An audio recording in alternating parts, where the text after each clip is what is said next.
Hindi raw ito ordinaryong nilalang, matangkad, kulay itim. Ang tawag nila rito, banutok. Higit sa lahat, hindi raw ito tinatablan ng bala. Kabilin-bilinan ngayon na sa pagitan ng alas 9 ng gabi hanggang alas 3 ng madaling araw. Huwag na huwag pagbubuksan ang sinumang kakatok. Parang hindi normal ganito ang kanyang katok. Natakot kaming lahat dito. Meron daw kasing gumagala rito na 3 beses munang kakatok ng malakas. At saka aatake. Totoo talagang may kumakatok.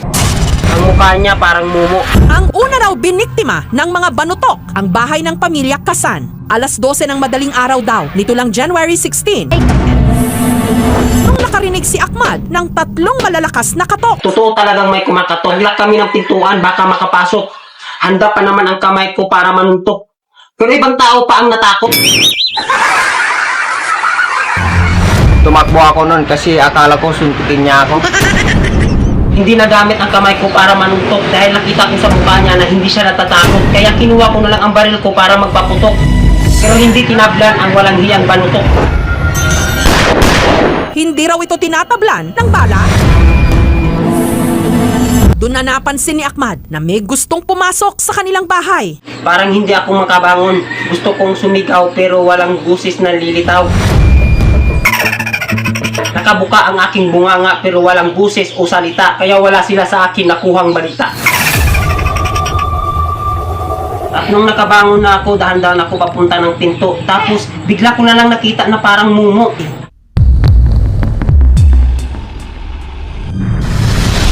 Sobrang takot ko, agad ako tumakbo. Tatawag sana kami ng pulis kaso si mama at si papa nag-aagawan sa cellphone kasi isa daw sa kanila magte-tiktok.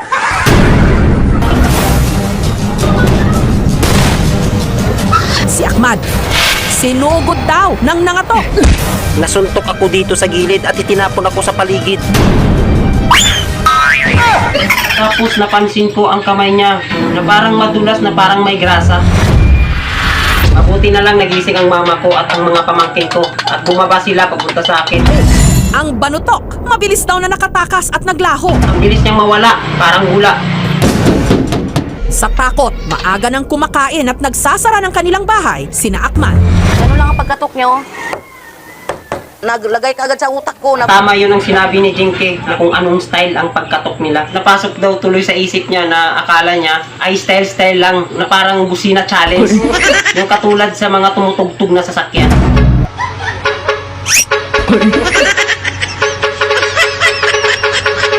Ang mga kwento-kwento tungkol sa banutok nakarating sa barangay captain. Tinatanong ko ng mga tao, di naman ako naniwala. Kasi dapat di natin patuloy yan kasi hindi naman totoo yan. Chismis lang yan, di ba? Hanggang si Kap na raw mismo ang nakaranas.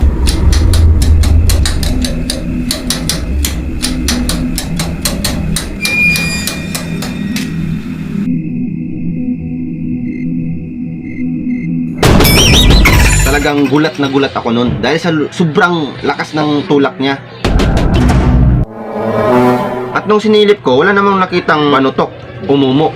Nagkabit ng mga CCTV sa barangay sa pag-asang may makunan at magkaalaman na kung ano ba itong banutok na nangangatok daw sa mga barangay nung nireview ang mga kuha ng CCTV. Meron nga silang nakita. May nakita kaming bandang alas 4 ng umaga. Pero Parang may kumakain sa bandang likuran ng bahay. Pinsan ko yun kasi parang patay gutom ata yun. Kasi nagrereklamo daw ang mga bulati sa tiyan niya. Hindi siya yun ang nangangatok. Base po dun sa CCTV footage na aming nireview, wala naman kaming nakikitang tao na kumakatok sa pintuan at sa bintana. ang takot mabilis kumalat. Lalo pa sa kadiliman ng gabi sa mga malalayong lugar. Pero wag din basta-basta magpadala. Lalo na kung walang basihan. Yun nga lang. Knock on wood. Huwag naman sanang may tuluyang mapahamak.